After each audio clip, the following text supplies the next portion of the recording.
नमस्कार दर्शक बंधु। आज हूँ जुलाई मास 22 तारिख मंगलवार। आज दिन जाकर टॉप 20 गुरुत्वपूर्ण खबर उपर आसतु नजर पकाइबा।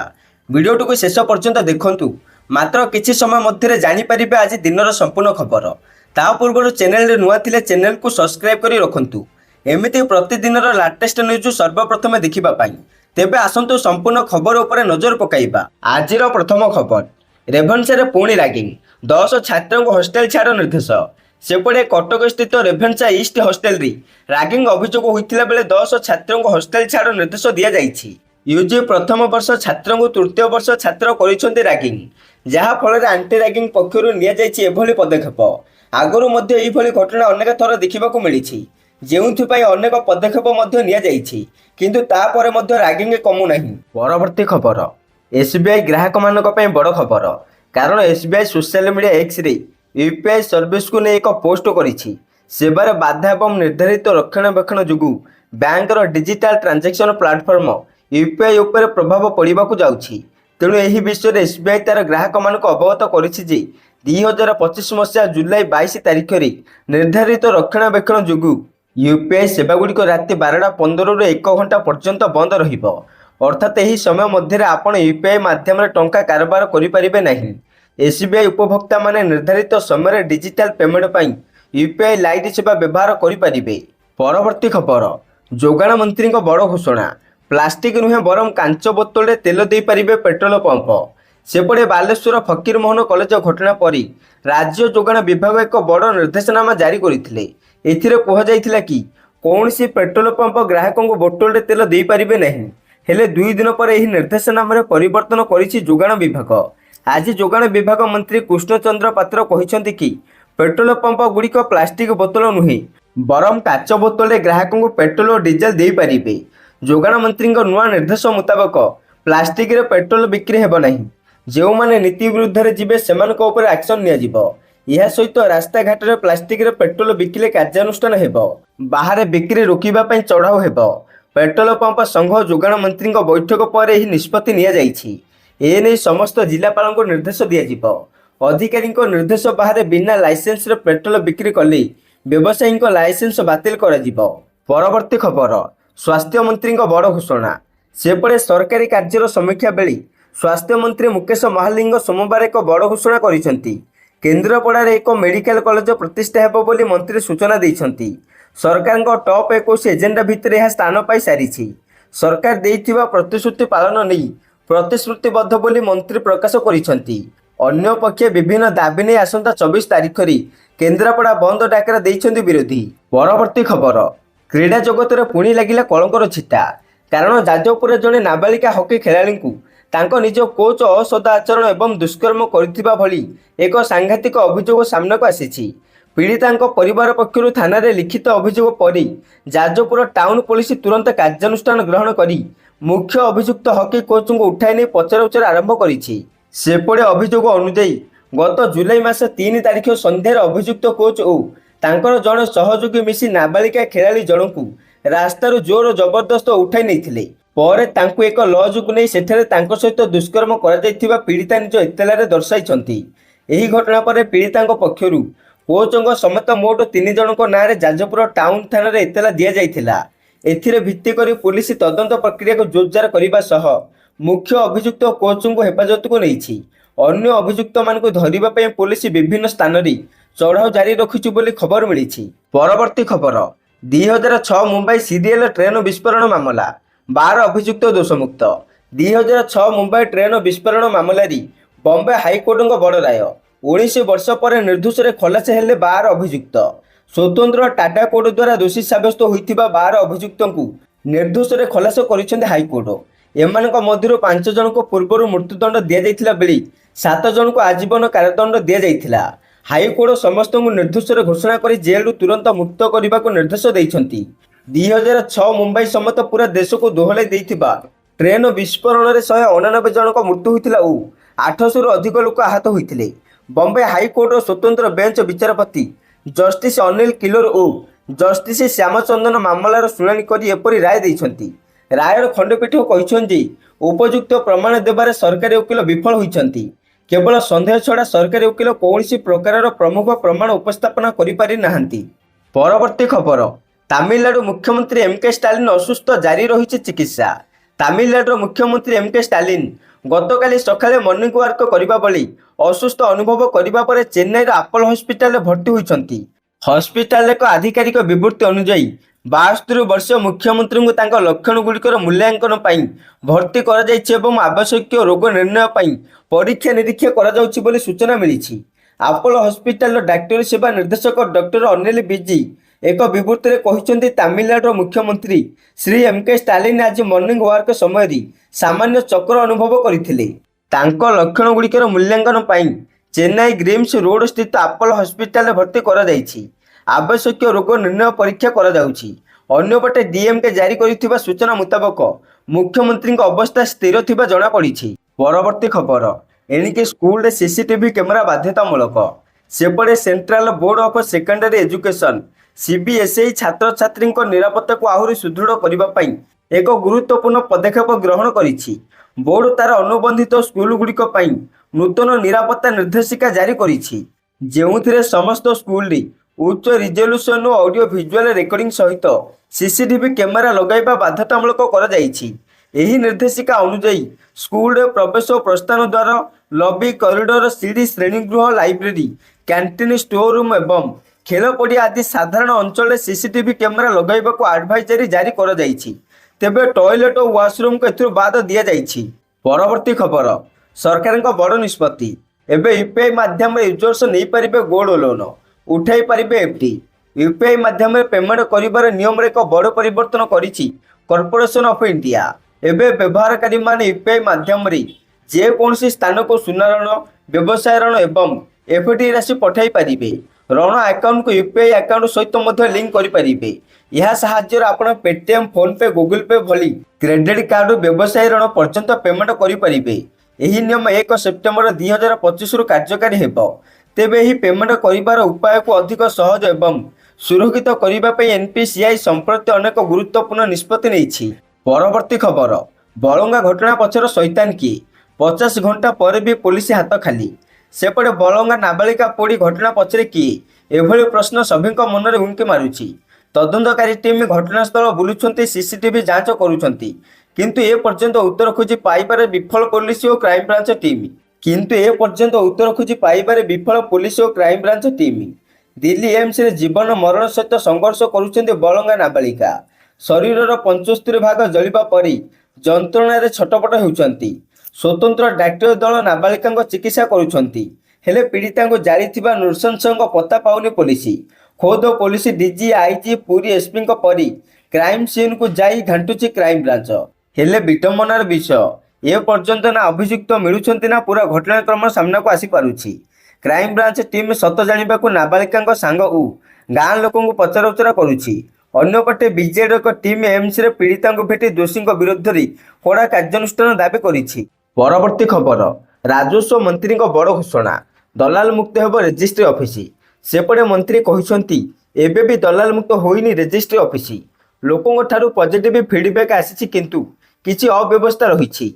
आईजीआर ऑफिस रे एका संगर भिड़ हो जाउछि। सोसाइटी रेजिस्ट्रेशन विलंब होइथिबारु सोसाइटी रेजिस्ट्रेशन एक्ट को संशोधन कराजिबो बोली राजस्व मंत्री सुरेश पुजारी कहिसंती। सोमवार कटक आईजीआर ऑफिस रे सरप्राइज विजिट रे पहुंचीथिले राजस्व मंत्री। केते आवेदन आसीछि केते समय सीमा सरीछि आउ कौन समस्या रही से विषय समीक्षा करथिले मंत्री।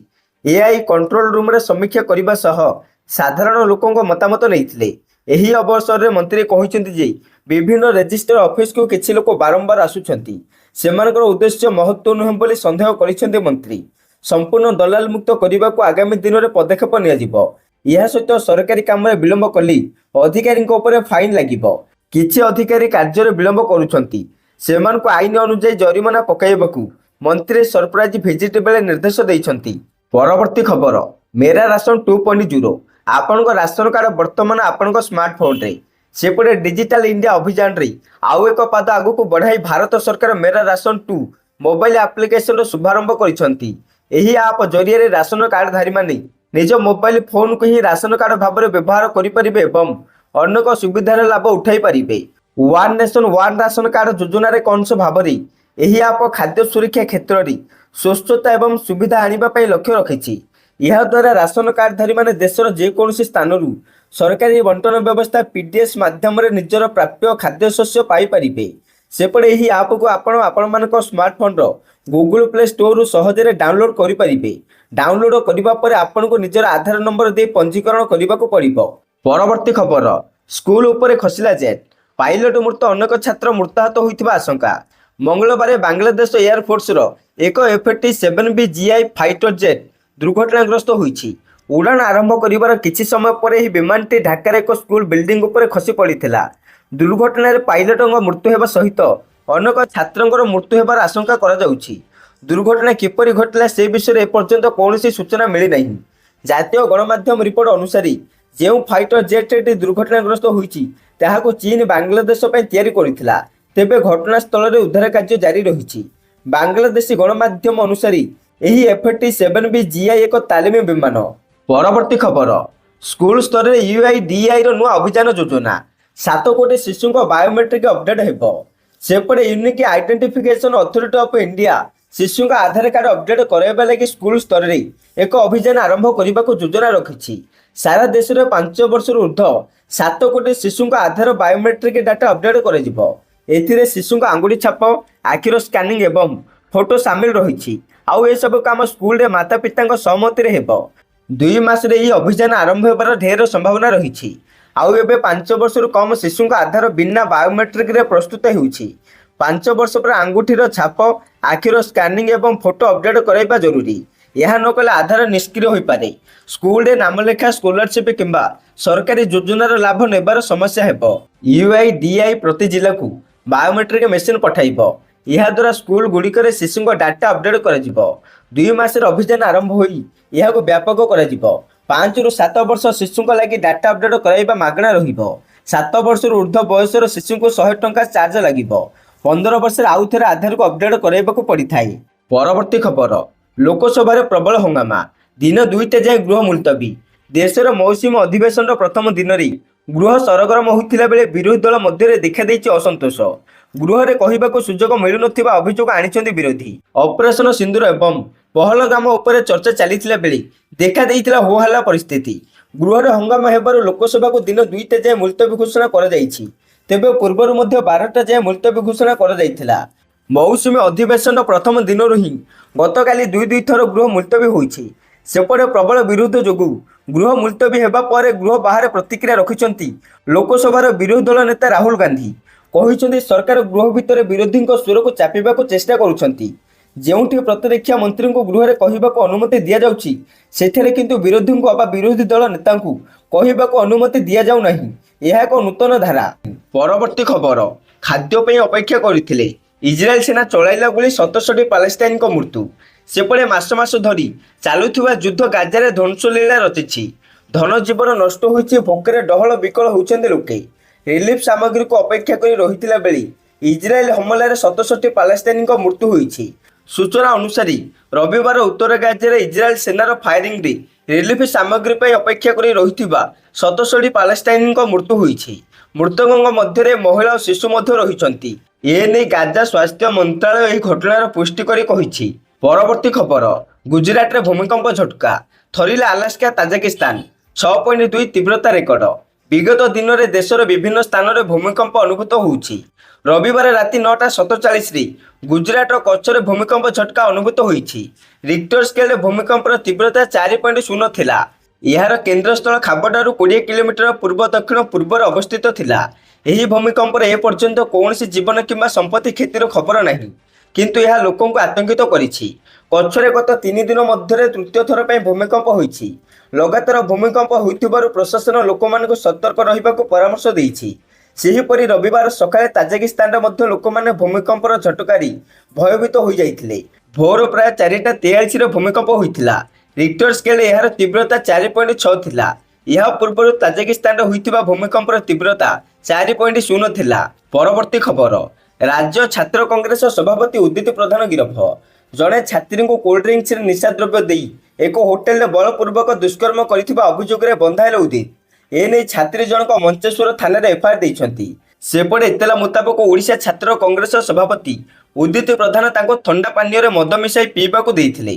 ଏହାପରେ ତାଙ୍କ ସହ ଏକ ହୋଟେଲ ରୁମ୍ରେ ଦୁଷ୍କର୍ମ କରିଛନ୍ତି।